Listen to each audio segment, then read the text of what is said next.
si Mr. Oh yeah. Oh. Hello to you. Oh!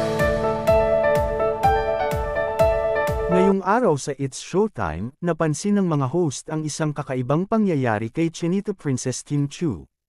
Habang tumutugtog ang kanta niyang Mr. Right ni DJ MOD, bigla itong nagbigay ng bati sa camera, "Hello to you." Agad itong inusisa ng mga kasamahan sa Showtime, at tinanong si Kim kung sino ang tinutukoy nito. Tumawa na lang ang aktres at ipinaliwanag na ang kanyang mensahe ay para sa mga manunood. Samantala, ang mga tagahanga ng Kim Pao, Kim Chiu at Paolo Avellino, ay naniniwala na ang pagbeting iyon ay para kay Paolo Avellino, at nadala ng emosyon si Kim habang kinakanta ang kanyang awit.